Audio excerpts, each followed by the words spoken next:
Welcome back to another episode of Euro Transfer Talk, where we bring you all the latest news and rumours from across the continent over the last 7 days. Let's get straight into it.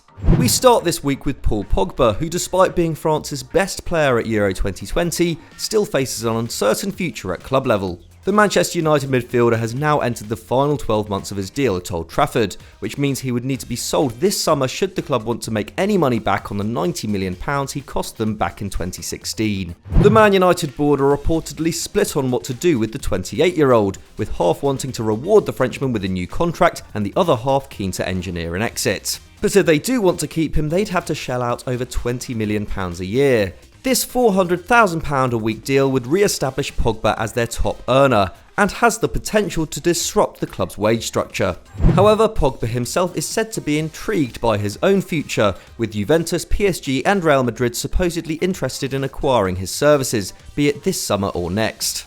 The Juve links are long-standing, with Pogba having worked under returning boss Max Allegri between 2014 and 2016, doing the domestic double in each season. And if any deal is to be struck this time round, the Premier League runners-up will demand a fee above £50 million, with the midfielder at the peak of his powers having enjoyed a stellar Euro 2020. He was the only player to reach the knockout stages who averaged at least 2 shots, 2 key passes and 2 dribbles each match.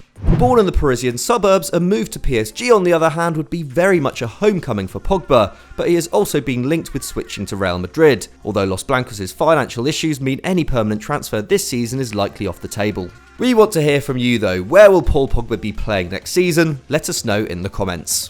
One central midfielder supposedly being eyed up by Ole Gunnar Solskjaer though is Marcelo Brozovic. Yet another Inter Milan player linked with a move away following their Serie A triumph, the Croatian midfielder is available for just €30 million upon entering the final year of his deal, owing to his current employer's financial predicament. The 28-year-old joined the Nerazzurri in January 2015 after spending his formative years working his way up in his homeland, before securing a €5 million move from Dinamo Zagreb to the San Siro, where he would become the 900th player to pull on the famous black and blue shirt. And in the subsequent 6 years, he's become an integral part of their midfield, making 242 appearances, scoring 25 goals and setting up a further 32. Also a regular for his national side with 63 caps, featuring in every match at Euro 2020 before Croatia's departure in the last 16, Brozovic is a versatile player who can feature in any role in the middle of the pitch. However, most often deployed as a deep-lying playmaker, it's clear why he's one of Inter's most desirable players this summer, with Barcelona reportedly also interested. In his time at Inter, he's averaged around 1.6 key passes a game as well as 3.3 defensive actions a game, making the reported €30 million asking price seem almost too reasonable. If Brozovic does make a move to the Premier League, how do you see him fitting in at Manchester United? Let us know. Before we move on to our next story, just a quick reminder to subscribe to EFD if you haven't done so already. Trust me, you will not regret it. If Barcelona want to sign players, they'll have to offload some first, and even then that might not be enough considering their catastrophic finances. And it looks like one way they are going to get some of that €30 million a year off the books is to let Miralem, Pjanic and Samuel Umtiti go for free, with both players nothing more than backups under Ronald Koeman last season. Pjanic is a perfect example of Barcelona's financial and transfer mismanagement, having moved from Juventus only last summer for €60 million and signing a contract worth over €300,000 a week. Making just 13 starts and 17 substitute appearances across all competitions last term, racking up less than 1,300 minutes in total and with just 3 assists to show for it, it's unsurprising that the Blaugrana want to shift the 31-year-old. And while there are reports that he'd be sold back to an Italian club, it looks far more likely now that the Bosnian will simply be let go. This decision will put Tottenham on high alert, with Pjanic an apparent target of new sporting director Fabio Paratici. Pjanic was signed by Paratici at Juventus in 2016 before a fruitful 4 years in Turin, making 178 appearances for the old lady. Surely with something still to give despite such a horrendous season, it could prove an interesting acquisition for Spurs and Nuno Espirito Santo. As for Umtiti, the reality is that a decision like this has been a long time coming.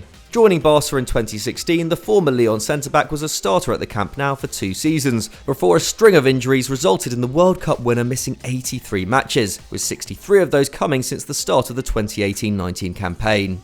Since then, the Frenchman has made just 49 appearances in all competitions and last season featured for just 827 minutes, comfortably his lowest total in a Barca shirt. Believed to be on around €200,000 a week, it could prove harder to shift Umtiti, as the likes of Lyon and Marseille who have been linked with him are unable to afford the wages he is currently on. But as we know, it's going to take far more than letting two backups move on for free for Barcelona to sort out their finances.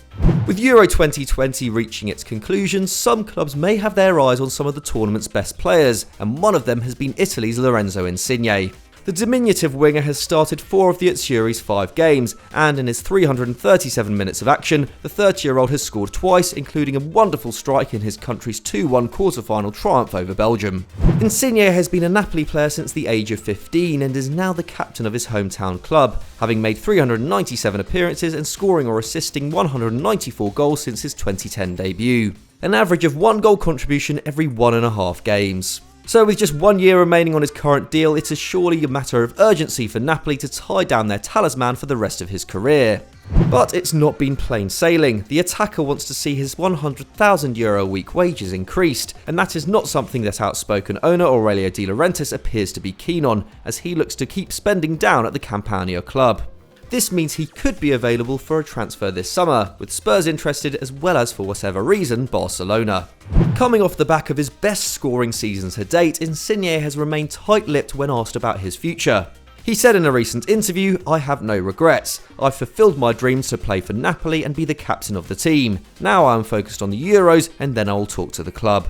Any move for Insigne, who has 10 goals in 45 appearances for Italy, could be expensive though, with De Laurentiis not afraid to slap a high price tag on his players. Just ask Kalidou Koulibaly. However, his performances this summer will likely give his price a bump, and who better to sell to than an English side? If Tottenham really are interested, it could take some €50 million to price him out of southern Italy. Is that a price worth paying though? We reckon it's a little steep.